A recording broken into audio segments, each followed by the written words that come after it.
जय श्री कृष्ण वैष्णवो।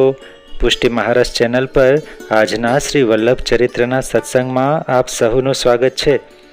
અત્યાર સુધીના ભાગોમાં આપણે શ્રી વલ્લભનું ચંપારણ્યમાં પ્રાગટ્ય કઈ રીતે થયું તે જાણ્યું।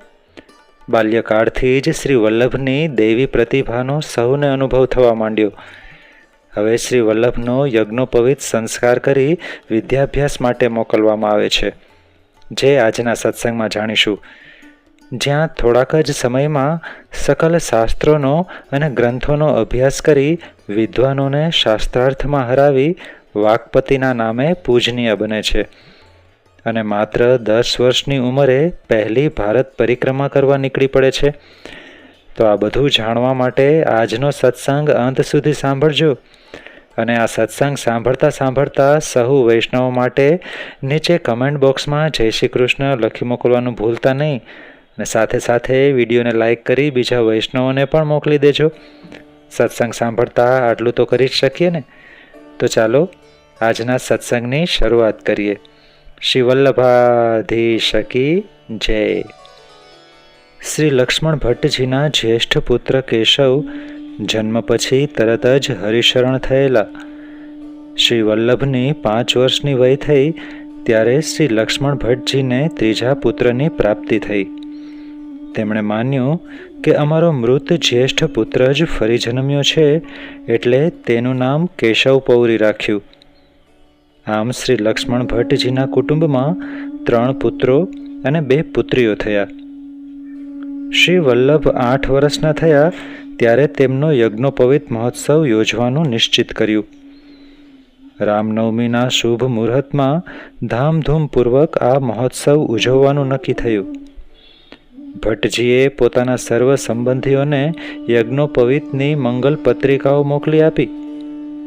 શ્રી લક્ષ્મણ ભટ્ટજીએ શ્રી વલ્લભને તે દિવસે શુભ મુહૂર્તે ગાયત્રી મંત્રનો ઉપદેશ આપ્યો અને તે સાથે જ શ્રી ગોપાલ મંત્રની દીક્ષા પણ આપી।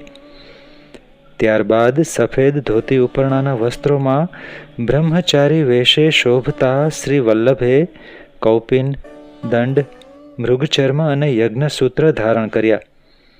મંદ મંદ સ્મિત કરતા તેમના બાલ બ્રહ્મચારી વેશને નિરખીને સૌ અતિ પ્રસન્ન થયા। બંને માતાઓએ અને બધા કુટુંબીજનોએ તેમને ભિક્ષા આપી। તેમના સૌભાગ્યવતી બહેન સુભદ્રા અને સરસ્વતીએ તેમને તિલક કરી આરતી ઉતારી। પિતાએ પોતાની બંને દીકરીઓને સુવર્ણની મુદ્રાઓ આપી પ્રસન્ન કરી। ભેગા થયેલા બધા સગા સંબંધીઓ અને વિદ્વાન બ્રાહ્મણોને પણ યોગ્ય દક્ષિણા આપવામાં આવી। પિતાની આજ્ઞાથી શ્રી વલ્લભે પોતાના સર્વ કુટુંબીજનો પાસેથી મળેલી ભિક્ષાની સમૃદ્ધિ સુવર્ણ ગાય સહિત પોતાના કુલ પુરોહિત શ્રી વિષ્ણુચિતજીને આપી દીધી। આમ સૌને આ મહોત્સવથી ખૂબ આનંદ પ્રાપ્ત થયો। તેમના પિતા શ્રી વલ્લભને કહે છે, શ્રી વલ્લભ, હવે તમે બ્રહ્મચર્યાશ્રમ વિધિવત સ્વીકાર્યો છે। તમે આપણા કુલ પુરોહિત શ્રી વિષ્ણુચિત્તજીના આશ્રમમાં જઈને વસો, બ્રહ્મચારીનું જીવન ગાળો અને તમારાથી મેળવી શકાય તેટલી વિદ્યા મેળવો। શ્રી લક્ષ્મણ ભટ્ટજીની આ આજ્ઞા માથે ચડાવી બાલ બ્રહ્મચારી સ્વરૂપ શ્રી વલ્લભ શ્રી વિષ્ણુચિત્તજીની પાઠશાળામાં રહેવા માટે ગયા। તેઓ દરરોજ વહેલી સવારે જાગી ગંગા સ્નાન કરી ગુરુની સેવામાં લાગી જતા, ગુરુ પાસે વિદ્યાભ્યાસ કરતા, બપોરે અન્ય બટુકોની સાથે ભિક્ષાટન માટે નીકળતા। પોતાના સજાતીય બ્રાહ્મણોને ત્યાંથી તેઓ ભિક્ષા માગી લાવતા અને તે સર્વ ભિક્ષા ગુરુને અર્પણ કરતા। આમ ગુરુગૃહે નિવાસ કરતા કરતા તેમણે વિદ્યાભ્યાસ કરવા માંડ્યો। સર્વપ્રથમ તેમની કુલ પરંપરા વેદનો તૈતરીય શાખાનો તેમણે અભ્યાસ કર્યો। કૃષ્ણ યજુર્વેદની આ તૈતરીય શાખા તેમની વંશ પરંપરામાં તેમને પ્રાપ્ત થયેલી છે, તેથી તેના સર્વ ગ્રંથોનો તેમણે અભ્યાસ કર્યો। ત્યાર પછી સમગ્ર યજુર્વેદ તેઓ શીખ્યા। શ્રી વિષ્ણુચિત્તજી પાસેથી યજુર્વેદનો અભ્યાસ પૂર્ણ કરી ગુરુની આજ્ઞા થતાં તેઓ સ્વગૃહે પાછા આવ્યા।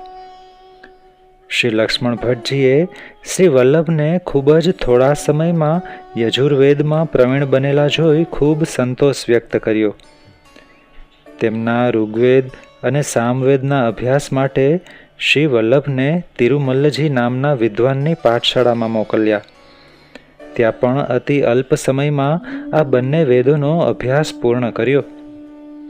શ્રી વલ્લભની અતિ ઝડપી ગ્રહણ શક્તિથી શ્રી લક્ષ્મણ ભટ્ટજી આશ્ચર્યચકિત થયા. તેમણે પોતે શ્રી વલ્લભને અથર્વવેદનો અભ્યાસ કરાવ્યો અને સર્વ વેદાંગોનો પણ કરાવ્યો. આમ ચારેય વેદ અને વેદાંગોનો અભ્યાસ થોડાક જ મહિનાઓમાં તેમણે પૂર્ણ કર્યો. શ્રી લક્ષ્મણ ભટ્ટજીએ પોતાના બાલ સરસ્વતી અને વાકપતિ પુત્રને સ્વધર્મ એવા વૈષ્ણવ ધર્મના શાસ્ત્રોનો અભ્યાસ કરાવવા માટે માધવ સંપ્રદાયી માધવેન્દ્ર યતિને સોંપ્યા. તેમની પાસે શ્રી વલ્લભે ગીતા, ભાગવત, શાંડિલ્ય સૂત્રો અને નારદ પંચશાસ્ત્રનો અભ્યાસ કર્યો. આમ 1 થી 1.5 વર્ષના ટૂંકા ગાળામાં તેમણે સર્વ શાસ્ત્રોનો અભ્યાસ પૂર્ણ કર્યો. તેઓ બધા વિદ્વાનોમાં પૂજ્યતમ બન્યા. શ્રી વલ્લભ હવે તુલસીમાલા અને ઉર્ધ્વપુંડ તિલક ધારણ કરતા હતા. એકાદશી, જયંતી અને વિષ્ણુ વ્રતનું આચરણ કરતા અને ભગવત સેવા પણ કરતા હતા. અભ્યાસકાળ દરમિયાન જ આપે સકળ શાસ્ત્રોનો અભ્યાસ કરતા કરતા અને સર્વ વિદ્વાનો સાથે શાસ્ત્ર ચર્ચા કરતા કરતા પોતાનું આગવું તત્વજ્ઞાનનું સ્વરૂપ નિશ્ચિત કરી લીધું હતું. આપ શ્રીએ પોતાનો આ વિચાર અવકાશના સમયમાં પોતાના સહાધ્યાયીઓને સમજાવવા માંડ્યો. સહાધ્યાયીઓ દ્વારા શ્રી વલ્લભનો નવો વિચાર તેમના ગુરુએ પણ જાણ્યો. તે દરમિયાન માયાવાદી પંડિતો અને વિદ્વાનો સાથે તેમણે શાસ્ત્રાર્થ કરવાની પણ શરૂઆત કરી દીધી. કાશીના ધર્મનગરમાં વિવિધ સ્થળોએ થતા શાસ્ત્રાર્થ વાદસભા કે ધર્મસભામાં બાલ સરસ્વતી શ્રી વલ્લભ પધારતા અને વેદ આદિ ગ્રંથોના પ્રમાણોથી પોતાના સિદ્ધાંત તેઓ સિદ્ધ કરતા હતા. આમ તેઓ વિદ્વાનોમાં વાકપતિ નામે વિશેષ પૂજનીય બન્યા. શ્રી લક્ષ્મણ ભટ્ટજી એક દિવસ વિચાર કરવા લાગ્યા કે ભગવત કૃપાથી મારા ચારેય પુરુષાર્થ સિદ્ધ થયા છે.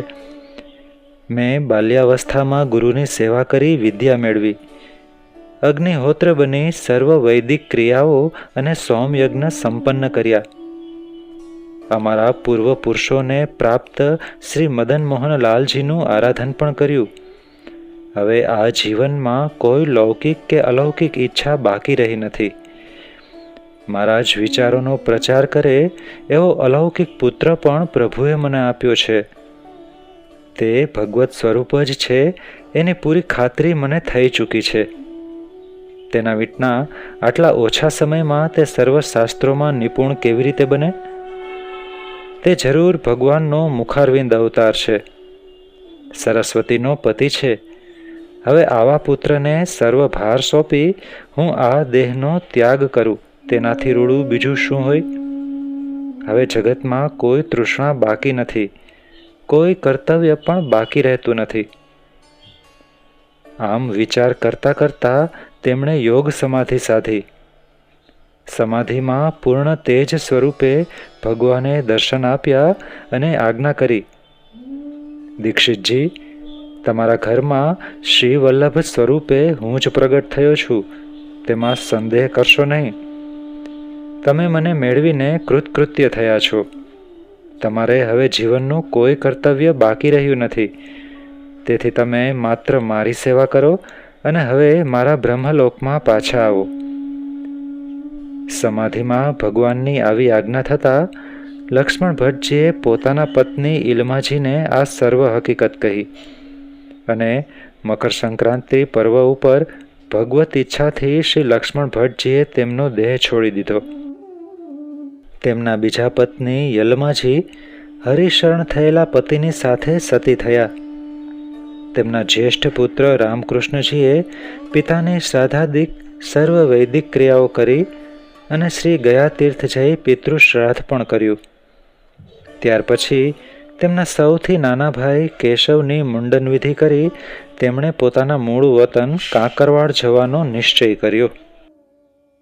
શ્રી વલ્લભના મનમાં કંઈક અલગ જ પ્રકારની ઈચ્છા જન્મી રહી છે.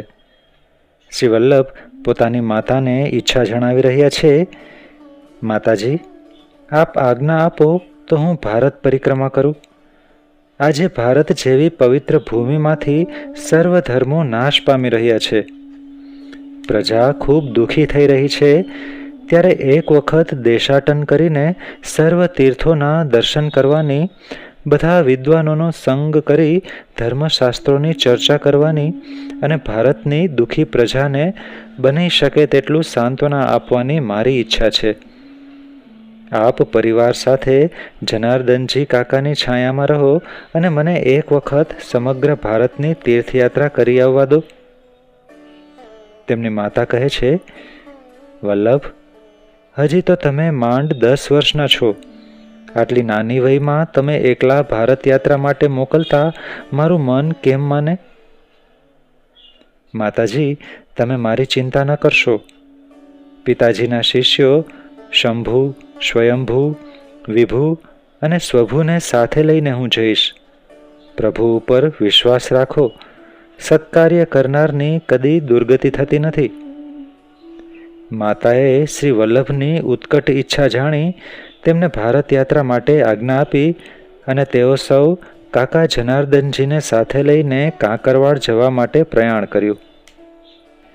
વૈષ્ણવો, હવે શ્રી વલ્લભની પહેલી ભારત પરિક્રમા શરૂ થાય છે. આગળ તેઓના જીવનમાં કયા કયા દુર્લભ પ્રસંગો બનતા જાય છે તે આપણે હવે પછીના વિડીયોમાં સાંભળીશું. તો આપણા વિડીયો સાંભળવાનું ચૂકતા નહીં અને આ ચેનલ સબસ્ક્રાઈબ કરવાની બાકી હોય તો અત્યારે જ સબસ્ક્રાઈબ કરી લેજો અને નોટિફિકેશન ઓન કરી લેજો, એટલે નવા અપલોડ થતા વિડીયો આપને તુરંત મળી જાય. અત્યારે વિરામ લઈએ. સર્વે વહાલા વૈષ્ણવોને જય શ્રી કૃષ્ણ.